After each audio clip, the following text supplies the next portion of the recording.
Hola, buenas tardes. Mi nombre es Valeria Pipi. Les doy la bienvenida en nombre de la Secretaría Científica y Tecnológica de la ARBA a un nuevo webinar de actualización con expertos. En el día de hoy, la charla va a estar a cargo de la doctora Daniela Rondanelli. Ella es médica anestesióloga chilena, trabaja en el Hospital Regional de Coyhaique y recientemente ha culminado un fellow en la Universidad McGill junto al doctor Juan Francisco Asenjo.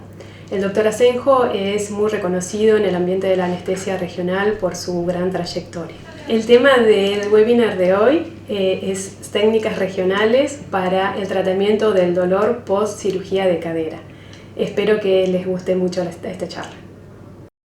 Buenas tardes, mi nombre es Daniela Rondanelli, soy anestesióloga egresada de la Universidad del Desarrollo y recientemente finalicé el fellow de anestesia regional en la Universidad de McGill. El director del fellow, el doctor Juan Francisco Asenjo, me encargó presentarles el tema técnicas regionales para el manejo de dolor post cirugía de fractura de cadera. Entonces vamos a revisar primero una pequeña introducción, luego las relevancias de las técnicas regionales, inervación de la cadera, alternativas de técnicas de anestesia regional y algunas conclusiones. A medida que la población ha ido envejeciendo, el número de fracturas de cadera continúa en aumento. Es así como el año 2003 se estimaba que habían 1.5 millones de fracturas por año y se hacía una proyección a que en el año 2050 íbamos a tener alrededor de 6 millones de pacientes fracturados de cadera por año. De estos pacientes, se estima que el 70% de ellos son pacientes mayores de 80 años, es decir, pacientes frágiles, pacientes con múltiples comorbilidades, con huesos osteoporóticos. Muchos de ellos también pueden presentar fracturas de huesos patológicos y que por lo tanto son muy lábiles a sufrir complicaciones en el perioperatorio de esta cirugía. Una cosa que debemos tener clara es que la fractura de cadera se asocia con una alta tasa de morbimortalidad y que pasadas las 48 horas desde que se diagnostica esta fractura de cadera, si no se resuelve, la mortalidad de estos pacientes aumenta de manera exponencial. El dolor producto de una fractura de cadera debido a la compleja inervación de la cadera es un dolor intenso que se va a relacionar con complicaciones asociadas a la inmovilidad de los pacientes, como lo son la trombosis venosa profunda, embolías, atelectasias, neumonias, infecciones urinarias, pudiendo inclusive estos pacientes presentar infartos al miocardio provocados por la respuesta al estrés, y también pudiesen presentar delirium en el pre o post operatorio. Por lo tanto, el manejo ideal de dolor es aquel que disminuya evidentemente el dolor, pero a la vez que no limite la movilización de estos pacientes ni que retrase el alta, ya que mientras antes podamos retornar a estos pacientes a su ambiente habitual, va a ser mejor el outcome, el outcome final que tengamos. Ahora, ¿qué es lo que sabemos de estos bloqueos de nervio periférico en relación a fracturas de cadera en adultos? Esto es un tema largamente estudiado por la librería de Cochrane. Desde el año 1999 se vienen haciendo actualizaciones en relación al tema, ya han hecho al menos 6 y la última de ellas fue publicada en el año 2020, y en ella describen que los bloqueos de nervio periférico reducen el dolor dinámico a los 30 minutos desde que el bloqueo se hacen en al menos 2,5 puntos de una escala total de 10, que a su vez van a reducir el riesgo de síndrome confusional agudo con un número necesario para tratar de pacientes de 12, que van a reducir también el tiempo a la primera movilización en menos de 11 horas y finalmente que también pudiesen reducir el riesgo de infecciones respiratorias con un número necesario a tratar de 7 pacientes. Ahora revisemos la inervación de la articulación de la cadera. Me pareció importante presentarles este paper que fue publicado en el año 2021, que es un estudio de la inervación sensitiva de la cadera y dolor referido. Es una revisión sistemática de la literatura cuyo objetivo es establecer un consenso respecto de las características anatómicas de las ramas articulares que inervan la articulación de la cadera y la distribución de receptores sensitivos dentro de la cápsula articular. Esta revisión incluyó 21 trabajos con cerca de 120 cadáveres disecados, y lo que lograron concluir fue que el nervio femoral y el nervio obturador consistentemente aportan ramas articulares a la cápsula anterior de la cadera, así como el nervio cuadrado femoral lo hace a la cápsula posterior. Esto evidentemente no significa que esos sean los 3 únicos nervios implicados en la inervación de las cápsulas anteriores y posteriores de la cadera, pero sí dicen que tanto el nervio glúteo superior, inferior, el nervio obturador accesorio y el nervio ciático están presentes, pero de una manera mucho menos consistente. Es así como, por ejemplo, el nervio glúteo inferior es descrito de estos 120 cadáveres que disecan en menos del 10%, y el nervio ciático pudiese estar presente, como otros estudios simplemente, o en otros estudios con disección de cadáveres, no estuvo presente en ninguno de los cadáveres. La otra cosa importante que establecen es que la porción superior de la cápsula anterior de la cadera, al igual que el labrum, son las zonas de inervación sensitiva más densa, y que por lo tanto pudiesen ser la fuente primaria de dolor de la articulación de la cadera, que es lo que ellos destacan acá con un rojo más intenso. Luego, este trabajo que fue publicado en 2018 por Short, que describe, en el fondo es un estudio anatómico de la inervación de la cápsula anterior de la cadera. ¿Y por qué es importante? Es porque ellos tratan de relacionar o de, en el fondo, definir algunas estructuras anatómicas que pudiesen guiar intervenciones a través de imágenes. Entonces, lo que ellos hicieron en este trabajo es disecar 13 hemipelvis. Definieron con esto que la cápsula anterior recibió inervación tanto del nervio femoral como del nervio obturador en todos los especímenes, y que tan solo 7 de esos 13 hemipelvis disecadas, es decir, tan solo en un 53%, había presencia del nervio obturador accesorio. Lo destacable de este estudio, además, es que ellos describen que las ramas altas del nervio femoral, es decir, aquellas originadas sobre el ligamento inguinal, estaban presentes en un 92,5% de las veces, es decir, en 12 de las 13 hemipelvis que ellos disecaron, y que estas discurrían entre la espina ilíaca antero-inferior y la eminencia púbica. En el caso del nervio obturador, la inervación procedía tanto de ramas altas como de ramas bajas, es decir, de una forma mucho más inespecífica, y el reparo anatómico más frecuentemente encontrado en relación a este nervio era el acetábulo inferomedial. En el caso del nervio obturador accesorio, cuando estuvo presente, cursaba sobre la eminencia iliopúbica. ¿Y por qué les presenté este trabajo? Es porque este estudio es el fundamento anatómico que sustenta el bloqueo de Penck, que vamos a revisar más adelante. Ahora, una cosa que no debemos olvidar es que, además del trauma propiamente tal, el trauma que generó la fractura, también va a haber en el postoperatorio, agregado a eso, un trauma quirúrgico, donde la incisión quirúrgica muchas veces también va a generar dolor en estos pacientes. Es así como el nervio femorocutáneo lateral, que es el que está destacado en amarillo en este esquema, es el que está principalmente afectado, pero también pudiese ser que cuando hayan abordajes, posteriores, como es el caso de lo que está destacado aquí con el número 1, vaya a afectar también nervios subcostales, especialmente el DT12, o pudiese también afectar a la rama o el nervio genitofemoral como rama del nervio femoral cuando se hagan aproximaciones anteriores.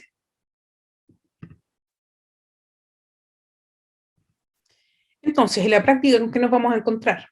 El dolor preoperatorio se va a originar principalmente de estructuras óseas, cápsulas ligamentosas y de la contractura muscular.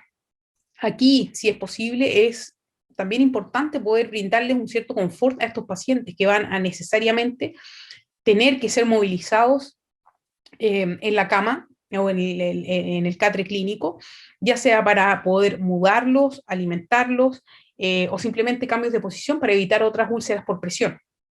Y en el intraoperatorio también es deseable, no indispensable, pero sí deseable poder realizar algún tipo de bloqueo, que en el caso de que nuestro plan anestésico consista en anestesia neuroaxial, haga más fácil y más cómodo para el paciente ser posicionado versus solamente administrarles opioides o ketamina o alguna otra alternativa. El énfasis aquí ahora en el postoperatorio debe ser retornar al paciente a su condición basal, usualmente a que idealmente caminen y puedan retornar a casa lo antes posible. Entonces, como alternativas de bloqueo en fracturas de cadera, vamos a tener el bloqueo de plexo lumbar, el de nervio femoral, cuadrado lumbar, el bloqueo 3 en 1 o faciliaca infrainguinal, el bloqueo de faciliaca suprainguinal, el bloqueo de nervios pericapsulares y el bloqueo de nervio femorocutáneo lateral. Hoy día nosotros vamos a revisar dos de estos bloqueos, que son el de fascia ilíaca suprainguinal y el bloqueo de PENG. ¿Por qué? Porque son los bloqueos que el día de hoy demuestran que ayudan a reducir el dolor en estos pacientes, que disminuyen también el consumo de opioides y que tienen menos compromiso o bloqueo motor una vez que han sido realizados. Entonces, vamos a partir revisando el bloqueo de fascia ilíaca suprainguinal ecoguiado. Este bloqueo fue descrito por primera vez en el año 2011 por Hebert. Ellos utilizaron 6 cadáveres, hicieron 2 inyecciones y depositaron en cada una de estas 2 inyecciones 20 ml de tinta directamente en la fosa ilíaca. Describen que para realizar este bloqueo era necesario palpar la espina ilíaca anterosuperior, posicionar el transductor parasagital a este y sobre el ligamento inguinal desplazarse hacia medial hasta identificar la espina ilíaca anteroinferior.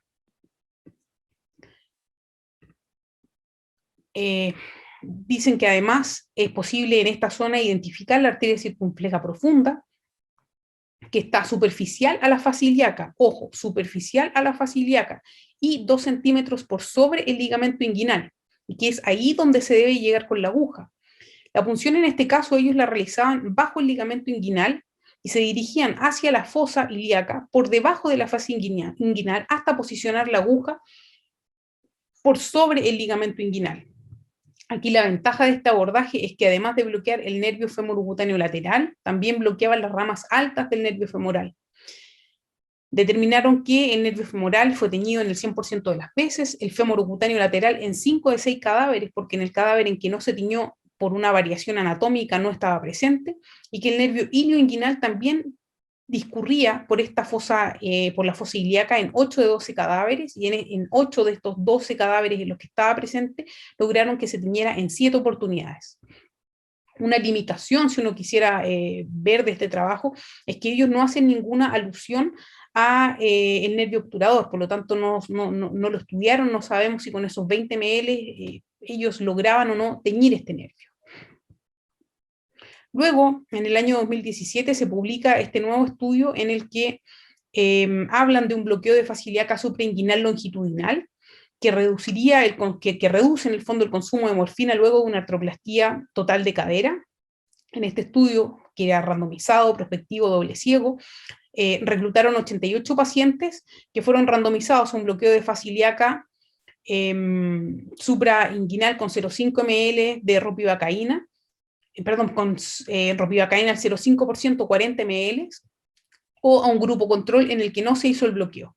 El objetivo final de este estudio era determinar el consumo total de morfina en las primeras 24 horas y concluyen que el consumo de morfina a las 24 horas en el grupo del bloqueo de fascia ilíaca suprainguinal longitudinal, los pacientes consumían 10,5 o 10,25 miligramos de morfina en las primeras 24 versus prácticamente el doble de consumo de morfina de los pacientes que no recibieron el bloqueo. Una cosa que vale destacar de este estudio es la técnica que utiliza Desmet en esta publicación. Y ellos aquí describen que posicionan el transductor parasagital a la espina ilíaca anterosuperior, que se deslizan hacia medial hasta identificar el músculo sartorio, el músculo oblicuo interno, la fascia ilíaca y el músculo iliosoas. Y identifican, lo que ellos denominan bow tie o esta especie de corbatita con el músculo oblicuo interno, el sartorio, el músculo ilíaco y la fascia ilíaca que está en el fondo demarcada por estas flechitas. Entonces la punción esta vez también, a diferencia de Hebert, la realizan 1 centímetro por craneal del ligamento inguinal, penetra la fascia ilíaca y se inyecta para separarla del músculo ilíaco. La aguja se avanza hacia craneal y levemente hacia dorsal. Reiterar que la arteria circunfleja profunda es superficial a la fascia ilíaca y debe desplazarse hacia arriba con el volumen inyectado. Y ellos consideran que el bloqueo es exitoso si es que logran que el anestésico local se distribuya hacia craneal, desde el punto donde el músculo ilíaco se hunde bajo los músculos abdominales, o sea, en esta zona. Aquí tenemos la arteria circunfleja, acá donde ellos buscan llegar con la aguja, o sea, a esta zona, y que el anestésico local se distribuya hacia cefálico, en esta zona de acá. Luego, en el año 2018, quisieron estudiar cuál era el efecto del volumen de una inyección suprainguinal en relación a la difusión bajo la fascia ilíaca. Y aquí buscaron determinar cuál era el volumen sugerido necesario para bloquear el nervio femoral, el fémuro cutáneo lateral y el nervio obturador. Para eso utilizaron 7 hemipelvis. Primero, después de realizarse el bloqueo, estas hemipelvis iban a un CT scan y luego se realizaba la disección anatómica. Utilizaron una secuencia de up and down guiada por los resultados del escáner, no de las disecciones anatómicas. Entonces, si en el escáner los 3 nervios antes mencionados lograban ser bloqueados, ellos mantenían la dosis de anestésico local y de lo contrario subían o aumentaban en 10 o 20 ml. Aquí iniciaron ellos con 20 ml y fueron, como ya les dije, aumentando en 10 o disminuyendo en 10 de acuerdo al éxito o fracaso de sus bloqueos, y el nervio obturador fue, de acuerdo a lo que ellos describen, el más difícil de teñir por su posición medial al músculo psoas. En este estudio piloto se sugiere que el volumen necesario era de 40 ml para alcanzar los 3 nervios objetivos.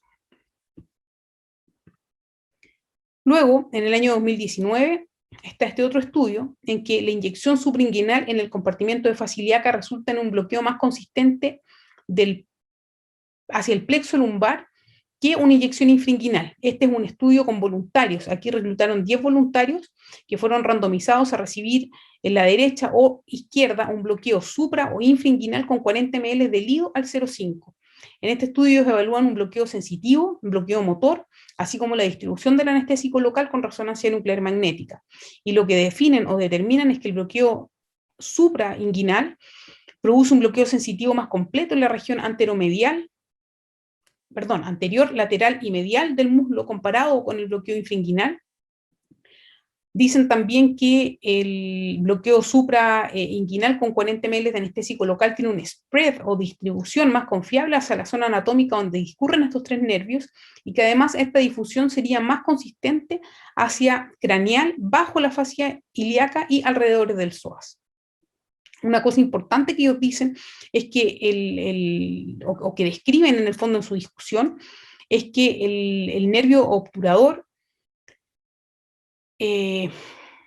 se origina a medial del psoas y desciende medial a este, junto a los vasos ilíacos y en paralelo al tronco lumbosacro, que a nivel donde el músculo psoas se va a unir con el músculo ilíaco, el nervio femoral está separado del nervio obturador por un puente muscular. Esto ya a nivel de L5-S1.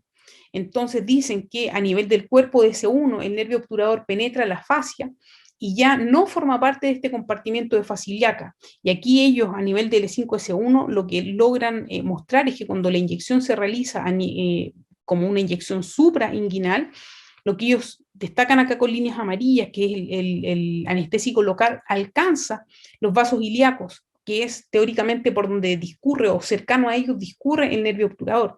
Sin embargo, al mismo nivel, cuando uno realiza la inyección a nivel infrainguinal, el anestésico local difícilmente, o en realidad no llega, no alcanza los vasos ilíacos y por lo tanto, en teoría, no lograría teñir al nervio obturador. Entonces, en resumen, lo que ellos concluyen de esto es que efectivamente el bloqueo de fascia ilíaca suprainguinal consistentemente va a bloquear las caras medial, anterior y lateral del muslo. Dicen también que el bloqueo del nervio obturador no se comprueba. Sin embargo, la distribución del anestésico local en la localización anatómica donde se encuentra el nervio obturador fue consistentemente lograda con el bloqueo de fascia ilíaca suprainguinal. Y el impacto clínico de esta distribución aún debe ser demostrada. ¿Ok? Pero lo que debe quedar claro es que en el fondo no logran demostrar que sea el nervio obturador el que se tiñe, sino más bien que hay una relación entre ese anestésico local que alcanza los vasos ilíacos, junto a los cuales, en teoría, viaja el nervio obturador.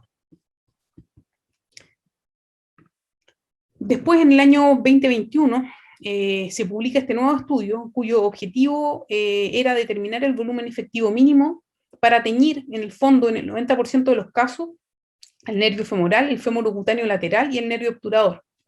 Se incluyeron 36 cadáveres, se realizaron 60 bloqueos, aumentando o disminuyendo el volumen inyectado en 2,5 cc, dependiendo de si el bloqueo era o no exitoso. Iniciaron con 40 ml y debían completar 45 bloqueos exitosos. De los bloqueos exitosos, cuando se logró teñir el nervio obturador, todos ellos se consiguieron en el aspecto posteromedial del músculo psoas. Y el volumen final que ellos determinan para poder teñir estos 3 nervios target era de 62,5 ml. En este estudio también ellos explican o comentan en su discusión es por qué se opta por estudios cadavéricos. Una de las razones es que la inervación sensitiva del nervio obturador es muy variable. Teóricamente debiese inervar una zona en la cara medial del muslo, sin embargo esto es prácticamente 50 y 50, hay personas que la tienen y otras que no. Y por otro lado, si es que uno quisiera evaluar el bloqueo motor que se genera por el bloqueo del nervio obturador, uno debiese evaluar la aducción de la cadera, y esta es un movimiento que tiene inervación mixta compartida también con el nervio ciático, entonces no es tan sencillo poder evaluar ni el bloqueo sensitivo ni el bloqueo motor puro del nervio obturador. Ya en el año 2021 también se publica otro paper en el que se dan algunas consideraciones anatómicas para el bloqueo del nervio obturador en la fascia ilíaca. Y ellos describen nuevamente que el nervio obturador se origina de las ramas anteriores de los nervios espinales de L2 y L4 en el plexo lumbar, en el compartimento del psoas, y que el nervio obturador sale del compartimento del psoas y entra en el compartimento del retropsoas en un margen posteromedial del músculo psoas, posteromedial. Entonces es más difícil que el anestésico local llegue hasta esta zona. Entonces dicen que en el compartimento del retropsoas el nervio obturador se localizaría entre el músculo psoas mayor, o sea, entre este músculo, y la fascia transversalis, que es la que destacan acá con este color verde, posterior a las arterias ilíacas que se encuentran en esta zona. Y como les había comentado en del trabajo publicado anteriormente, a nivel de L5S1, cuando la inyección es suprainguinal, el anestésico local llega hasta esta zona, que es la de los vasos, y aquí ellos están describiendo que el nervio estaría en la zona del retropsoas. Entonces el nervio obturador se mantiene en un compartimento retroperitoneal hasta su salida por el canal obturador. Y lo que ellos dicen, por lo tanto, es que la inyección a nivel del compartimento de fascia ilíaca no difunde el compartimento del retropsoas, ya que nunca difunde posterior a las arterias ilíacas comunes ni externas en las secciones transversales. Y que una posibilidad de que el anestésico local o la tinta que se inyecte penetre el compartimento de fascia ilíaca al compartimento retroperitoneal, que es donde se localiza el nervio obturador, es a través de lesiones artificiales de la fascia ilíaca debido a la combinación de una inyección de altos volúmenes a alta presión y las lesiones durante la disección del cadáver. Por lo tanto, de todo esto lo que se concluye es que el bloqueo del nervio obturador es improbable realizando el bloqueo de fascia ilíaca suprainguinal, que de lograrse sería con volúmenes excesivos que probablemente ninguno de nosotros en clínica va a querer usar, como son los 62,5 ml descritos en el trabajo que buscaba la dosis mínima efectiva 90. Y por lo tanto, con la idea que debiésemos quedarnos es que probablemente al realizar un bloqueo de fascia ilíaca suprainguinal estamos bloqueando efectivamente el nervio femoral con sus ramas altas, que inervan en un 92,5% de las veces la cápsula anterior de la cadera, y el nervio femorocutáneo lateral, que nos va a servir para manejar el dolor del trauma quirúrgico en estos pacientes. Eso respecto del bloqueo de fascia ilíaca suprainguinal. Ahora vamos a hablar del bloqueo de nervios pericapsulares. Este bloqueo fue descrito recientemente en el año 2018 por la doctora Laura Girón Arango. En la descripción de esta técnica, ellos describen que las ramas articulares altas del nervio femoral y las del nervio obturador accesorio se encuentran consistentemente entre la espina ilíaca anteroinferior y la eminencia hilopúbica, donde además el nervio obturador se ubica cerca del acetábulo inferomedial. y con esta técnica lo que ellos buscan es bloquear las ramas articulares. Esto que les acabo de comentar es lo que en el fondo nos describe la doctora Girón como justificación de el origen de este bloqueo, pero que fue descrito por Short en el 2018 también en la otra publicación que también les mostré al principio de la presentación. Entonces, para esto, ellos describen que el transductor se debe posicionar en el plano transverso en relación a la espina ilíaca anteroinferior y luego se alinea con la rama púbica rotando el transductor contra reloj en aproximadamente unos 45 grados. Se debiesen identificar la espina iliopúbica, el músculo iliosoas, el tendón del psoas, la arteria femoral y el músculo pectíneo. Se inserta la aguja en el plano de lateral a medial hasta posicionar la punta de la aguja en el plano músculo-facial entre el tendón del psoas y el ramo púbico posterior, que es donde está este asterisco en esta zona, ¿de acuerdo? Y el volumen que ellos describen que debiese usarse es de 20 ml. En este trabajo, otra cosa que llama la atención es que ellos utilizan este bloqueo tanto para fracturas intra y extracapsulares, en ambos casos obteniendo buenos resultados en términos de reducción del nivel de dolor en estos pacientes, y dicen que la reducción media fue de 7 puntos. Luego está este otro estudio de un bloqueo de PENG continuo, es decir, un catéter en fracturas de cadera. Esto es un reporte de caso de series en el que se presentan 10 casos con 8 pacientes con fractura de cuello femoral y 2 de ellos con fracturas intertrocantéricas. El bloqueo de PEN en este caso también se realizó con 20 ml, el catéter se insertó 3 centímetros pasada la punta de la aguja en esta zona, en un plano que ya había sido hidrodisecado, y luego el catéter era conectado a una bomba elastomédica que infundía a 5 ml hora. Ellos describen que la escala de dolor se redujo de 7 a 2 de un total de 10 a los 20 minutos de realizar el bloqueo, y que a las 12, 24 y 48 horas el puntaje de la escala de dolor seguía siendo 2 de un total de 10. Una cosa que ellos quieren destacar en este estudio es que en 3 de estos 10 bloqueos que ellos presentaron, cuando aspiraban a través del catéter, obtuvieron sangre. Y una de las explicaciones, más que el catéter se haya ido intravascular, porque en esa zona teóricamente la arteria femoral está bastante lejos, no debiesen haber vasos sanguíneos, es que una posibilidad es que hayamos estado aspirando hematoma secundario al trauma generado por la misma fractura de cadera, o que también haya un aumento en el tamaño de la bursa del psoas y que hay una colección en esa zona producto de la fractura. Luego está este otro estudio en que dice que el PEN block ofrece una mejor analgesia a corto plazo comparada con un bloqueo de nervio femoral en fractura de cadera. Aquí participaron 60 pacientes con fracturas de cadera que se randomizaron a recibir el PEN block o el bloqueo femoral. Ambos se hicieron con 20 ml de ropivacaína al 0,75, o sea, una concentración bastante alta, y fue inyectada en el plano bajo el músculo iliosoas.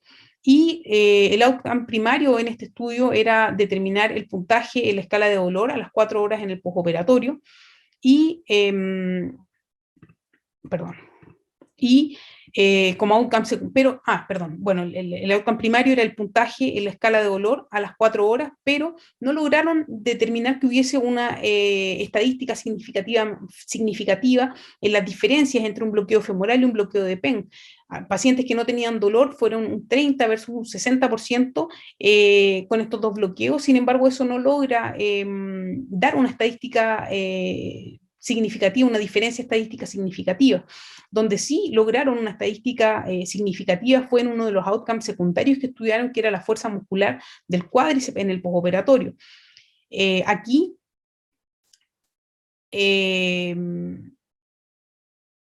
lograron tener un cuádriceps con fuerza total, o sea, sin bloqueo motor, en un 60% de los pacientes que recibieron el PEN versus 0, o sea, no había ningún paciente que no tuviese bloqueo motor que hubiese recibido el bloqueo de nervio femoral, esto en la sala de recuperaciones, y que tuviese una fuerza muscular reducida del cuádriceps cerca de un 26% versus un 37% en la sala de recuperación también. O sea, entre los pacientes que no tenían bloqueo motor o que tenían una leve reducción, había cerca de un 80% de los pacientes que habían recibido el PEN versus casi la mitad en aquellos pacientes que habían recibido el bloqueo de nervio femoral.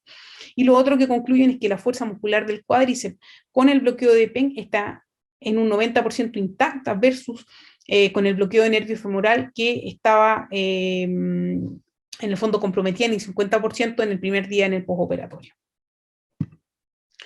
Luego tenemos este otro estudio, que es un estudio randomizado que compara el bloqueo de PENG con el bloqueo de facilidad casopriinguinal en artroplastía total de cadera, y ellos estudian o presentan como outcome primario la incidencia postoperatoria de bloqueo motor del cuádriceps a las 6 horas del postoperatorio.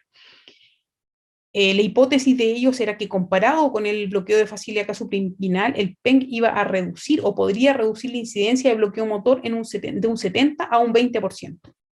Y si bien es cierto, el bloqueo de PEN resultó en un menor bloqueo motor de cuádriceps a las 6 horas en el postoperatorio, lo redujo a un 25%, lo que también dio un valor estadísticamente significativo. Sin embargo, fue un poquito más que el 20% que ellos habían planteado inicialmente como hipótesis.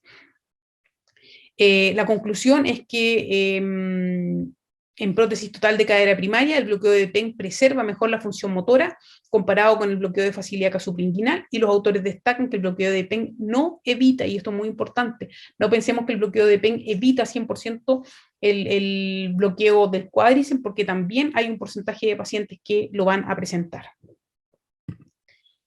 Luego tenemos este otro estudio publicado en julio del 2021, donde se habla del impacto del bloqueo de PEN en la analgesia y recuperación funcional postoperatoria luego de una artroplastía total de cadera. Hay 60 pacientes que fueron randomizados a recibir el bloqueo de PEN con ropivacaína al 0,375 o no recibir ningún bloqueo. Y lo que ellos aquí presentan como outcome primario es el puntaje de dolor de 0 a 10 registrado en las primeras 48 horas, y logran determinar que efectivamente hay una diferencia estadísticamente significativa en las primeras 12 horas desde que se realiza este bloqueo.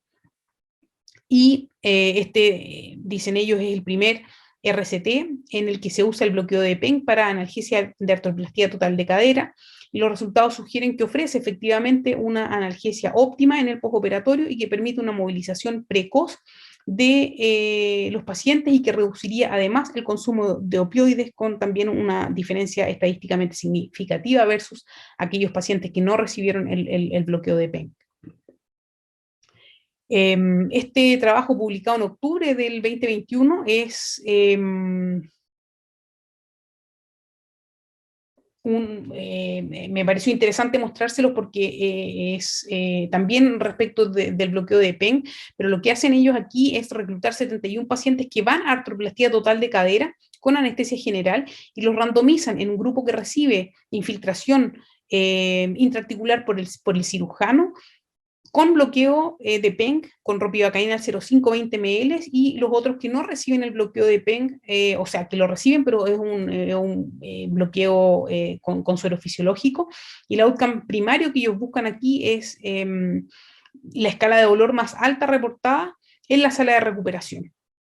Y lo que ellos obtienen como resultado es que en los pacientes que recibieron el bloqueo con suero fisiológico, además de la infiltración local por el cirujano, tienen un dolor 5.2 de un total de 10 versus 3.3 de un total de 10 también en los pacientes que recibieron el PENBlock, además de la infiltración por cirujano, con lo que da una estadística, una diferencia estadística significativa. Pero lo que dicen ellos es que esta diferencia no persiste luego del alta de recuperación, y en conclusión, en el fondo, el PEN agrega a la LIA un beneficio limitado en analgesia postoperatoria. Ahora, uno aquí pudiese también cuestionarse el hecho de que esto fue hecho solamente con ropivacaína y que no tiene ningún adyuvante para tratar de prolongar el efecto de este bloqueo. Pero bueno, ahí hay más áreas que seguir estudiando. Entonces, para finalizar, a modo de conclusión, decirles que las técnicas de anestesia regional que utilizamos no solo deben disminuir el dolor, eso es lo básico, sino que además hay que utilizar aquellas que disminuyan al mínimo la posibilidad de inmovilizar a estos pacientes y por lo tanto de retrasarles el alta, de retrasar el inicio de la fisioterapia, que el bloqueo de compartimiento de faz ilíaca con certeza va a bloquear el nervio femoral y el nervio femorocutáneo lateral, no así el nervio obturador. Por su parte, el bloqueo de Peng, cuyo objetivo es bloquear solo ramas sensitivas y articulares, evita potencialmente el bloqueo motor, pero como ya lo hemos mencionado anteriormente, no lo evita en un 100%, al menos no con los volúmenes que se están usando al día de hoy. Y en caso de que vayamos a utilizar este bloqueo, no hay que olvidar que es importantísimo ir a bloquear también el nervio femorocutáneo lateral o pedirle al cirujano que realice la infiltración con anestésico local de la zona quirúrgica. Hay todavía muchos campos de desarrollo en temas de estudios que se pueden seguir realizando. Hay que determinar cuál es la dosis efectiva 50 y 90 del bloqueo de PEN, que aún no ha sido estudiado. Se hace con 20 ml porque es así como fue descrito.